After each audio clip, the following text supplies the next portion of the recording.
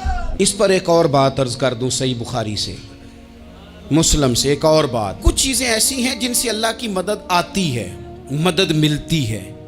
ایک چیز ان میں سے ایسی ہے جس سے بہت مدد نازل ہوتی، وہ ہے کہ جب رب آپ کو دے نا تو پھر آپ بھی اس کے رستے میں دیں، پھر مدد آتی ہے، پھر اور آتا ہے۔ بخاری مسلم میں حدیث ہے، یہ زیادہ ہی توجہ طلب امر ہے، اس پر آپ غور کریں گے۔ حضرت ابو ہریرہ فرماتے ہیں کہ نبی پاک علیہ السلام نے فرمایا ایک شخص نے بادلوں کے اندر سے آواز سنی کہ فلاں آدمی کا کھیت اور باغ خشک ہو گیا ہے، وہاں برسو اور اس کے کھیت کو سیراب کرو۔ وہ بڑا حیران ہوا کہ بادل سے آواز آ رہی۔ پھر اس نے دیکھا کہ ایک پہاڑی پر بارش ہوئی، وہ بادل وہاں برسا، پھر نالیوں سے ہوتا ہوا پانی ایک طرف چلا تو جس نے آواز سنی تھی حضور بیان کر رہے ہیں، وہ بھی پیچھے پیچھے چلا کہ پانی کدھر جا رہا ہے۔ اس نے جا کے دیکھا کہ ایک مقام پہ ایک باغ کو وہ پانی لگ رہا ہے اور ایک آدمی وہ پانی لگا رہا ہے۔ اس نے اس سے پوچھا تیرا نام کیا ہے؟ اس نے کہا کیوں؟ کہنے لگا بتا نا۔ اس نے نام بتایا تو کہنے لگا یہی تو وہ نام ہے جو میں نے بادلوں کے اندر سے سنا ہے کہ فلاں کے کھیت کو پانی دے دو۔ اس نے کہا یار تو کیا عمل کرتا ہے کہ اسپیشل تیرے لیے بارش برسے؟ یہ بخاری پڑھ رہا ہوں، سیاستہ سے حدیث عرض کر رہا ہوں۔ اس سے پوچھا تو کیا کام کرتا ہے کہ جناب اللہ تبارک و تعالیٰ کا حکم کرم آیا کہ خاص تیرے لیے پانی برسے اور تیرے کھیت کو سیراب کرے؟ تو اس نے کہا چھوٹا ذمہ دار ہوں، پر جب فصل اگتی ہے تو 3 حصے کرتا ہوں۔ ایک حصہ اپنے بال بچوں پہ، بہن بھائیوں پہ خرچ کرتا ہوں، ایک حصہ پورا، اور ایک حصہ دوبارہ کاشتکاری پہ لگاتا ہوں، اور تیسرا حصہ خالص میں نے مسکینوں، یتیموں اور غریبوں کے لیے رکھا ہوا ہے۔ وہ جو تیسرا حصہ اللہ کرے آپ سمجھیں، وہ رب کے بندوں پہ تیسرا حصہ خرچ کرتا ہے نا، تو کریم مالک نے فرمایا جہاں سے غریب کا حصہ جاتا ہے وہ کھیت خشک نہیں رہنا چاہیے، وہ جہاں سے مسکین روٹی کھاتے ہیں وہ خشک نہ رہے، جہاں سے یتیموں کو کچھ آتا ہے کہیں اس کی فصل رہ نہ جائے۔ میں اور آپ بھی اگر اپنے مال میں مسکینوں، یتیموں، غریبوں کے حصے رکھ لیں گے تو فصلیں خشک نہیں رہیں گی، ان کے اندر تازگی آئے گی، نور آئے گا، کرم آئے گا، خاص کر خدا کی رحمت برسے گی۔ مدد اللہ سے چاہیں، اپنی توجہات کا مرکز رب رسول کی ذات کو بنائیں، پھر آپ محسوس کریں گے کہ بڑی جلدی اللہ تعالیٰ کی مدد آنے لگی ہے۔ کبھی آپ صرف کہہ دیں نا میرا رب میرے ساتھ ہے، اس لفظ میں اتنی طاقت ہے کہ دشمن ویسے زہر ہو جاتا ہے۔ زندگی میں کسی سے بھی لڑائی ہو تو اچھی طرح سوچ لیں کہ اللہ اس طرف ہے یا اس طرف ہے۔ اگر آپ زیادتی پہ ہیں تو پھر رب مظلوم کی جانب ہے۔ اگر اللہ کی مدد آپ کے ساتھ ہے تو دنیا کی کوئی طاقت آپ کو گرا نہیں سکتی، اور اگر آپ مظلوم کے مقابلے میں ظالم بن کے آپ کھڑے ہو گئے ہیں اور آپ نے رویہ وہ اختیار کیا ہے کہ جس میں مدد نہیں آئے گی، تو پھر یاد رکھ لیں کہ آپ کوئی بھی ہیں، کہاں بھی ہیں، آپ کمزور ہیں۔ طاقتور تھے ابتدائے اسلام میں، ظاہری طاقت تھی کفار مکہ کے پاس، وہ ڈنڈوں سے مارتے تھے غریبوں کو، ان کے ہاتھوں میں ڈنڈے تھے، پر خدائی طاقت ان مظلوموں کے ساتھ تھی۔